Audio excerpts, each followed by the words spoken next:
পৃথিবীর সবথেকে মূল্যবান ও দামি জিনিস কি জানো? সেটা হলো বিশ্বাস। এই পৃথিবীর কিছু কিছু মানুষকে বিশ্বাস বা অবিশ্বাস কোনোটাই করা যায় না। কারণ বিশ্বাস করলে ঠকতে হবে, আর অবিশ্বাস করলে হারতে হবে। যদি ভুল মানুষকে বিশ্বাস করে ফেলো তাহলে এটা অনেক কষ্টকর, আর যদি সঠিক মানুষকে বিশ্বাস করে ফেলো তাহলে সেটা অনেক আনন্দের। যেমন তোমার নিজের উপর। মানুষ নিজের উপরে বিশ্বাস আনতে ভুলে যায়, আর বিশ্বাস করে দুদিন আগে পরিচিত হওয়া কোনো এক মানুষের উপরে, এমনকি নিজের থেকেও বেশি বিশ্বাস করে। একটা কথা মনে রেখো, মানুষ বিশ্বাস ভাঙতে ভালোবাসে। তাই কাউকে নিজের থেকে বেশি বিশ্বাস করতে যেও না, কাউকে নিজের থেকে বেশি প্রাধান্য দিও না। মানুষ সব থেকে বেশি কষ্ট পায় যখন তার বিশ্বাসের ওপর আঘাত আসে। কারণ এই পৃথিবীর বেশিরভাগ জিনিস, বেশিরভাগ সম্পর্কই তো বিশ্বাসের উপর গড়ে ওঠে। জীবনের একটা ক্ষেত্রে আমরা হেরে যাই। আমরা হেরে যাই প্রকৃত মানুষ চিনতে, আমরা হেরে যাই কাছের মানুষ চিনতে, আমরা হেরে যাই প্রিয় মানুষ চিনতে। জীবনের অনেক ক্ষেত্রে আমরা হয়তো কাউকে প্রিয়জন মনে করছি, কিন্তু সে তোমাকে প্রয়োজন মনে করতে পারে।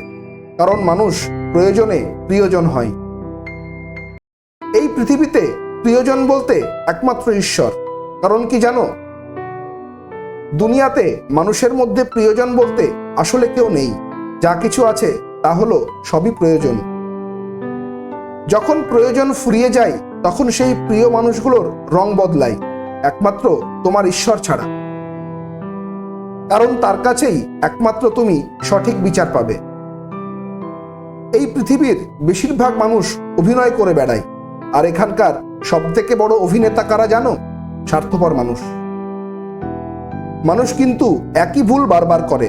প্রথম ভুল হচ্ছে ভুল মানুষকে বিশ্বাস করা, আর দ্বিতীয় ভুল হচ্ছে ভবিষ্যতে যাতে আর কোনো ভুল না হয় তাই সঠিক মানুষকেও অবিশ্বাস করা। মনে রেখো, প্রত্যেকটা মানুষের জীবনে একটা লড়াই আছে, আর প্রত্যেকেই নিজের নিজের লড়াইটা লড়ছে। আমরা বলি না যে বয়সের সাথে ম্যাচিউরিটি আসে? বিশ্বাস করো, এমনটা হয় না। এই পৃথিবীর অনেক মানুষ বয়সের আগেই ম্যাচিওর হয়ে যায়। তার পারিপার্শ্বিক পরিবেশ, তার আশেপাশের মানুষ, তার জীবনের সমস্যা, তার পারিবারিক সমস্যা তাকে ম্যাচিওর করে তোলে। যারা জীবনে অনেকবার ঠকে, যারা জীবনে অনেক সমস্যার সম্মুখীন হয়েছে, তারা বয়সের আগেই ম্যাচিওর হয়ে যায়।